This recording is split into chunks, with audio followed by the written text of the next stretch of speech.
قال رسول الله صلى الله عليه وسلم تسحروا فإن في السحور بركة তোমরা সাহরি খাও, সাহরির মধ্যে বরকত আছে। সুবহানাল্লাহ। বলেন সাহরিতে কি আছে? বরকত। সহিহ বুখারীর 1923 নম্বর হাদিস এটা। সহিহ বুখারীর 1921 নম্বর হাদিসে আছে। عن زيد بن ثابت رضي الله تعالى عنه تسحرنا مع رسول الله صلى الله عليه وسلم আমরা নবীজির সাথে সাহরি খেয়েছিলাম। এখান থেকে বোঝা যায় সাহরি খাওয়া আল্লাহর নবীর অভ্যাস, সাহাবীদের অভ্যাস। আরেকটা জানলাম সাহরি খাওয়া এটা বরকত। বলেন সাহরির মধ্যে কি আছে?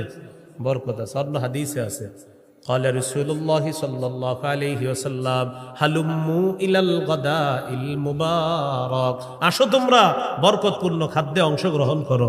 এই সাহরির সময় নবী বলছেন আসো বরকতপূর্ণ খাদ্যে অংশগ্রহণ করো।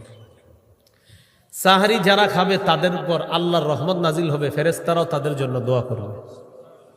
তো আল্লাহর রহমত দরকার আসেনি সবার, এই জন্য সাহরি খাবে। ইন্নাল্লাহা ওয়া মালাইকাতাহু ইউসাল্লুনা আলাল মুতাসাহহিরিন যারা সাহরি খায় তাদের উপর আল্লাহ তাআলা রহমত নাজিল করেন, আর তাদের জন্য ফেরেশতারা দোয়া করতে থাকে আল্লাহ যারা সাহরি খায় তাদেরকে আপনি মাফ করে দেন,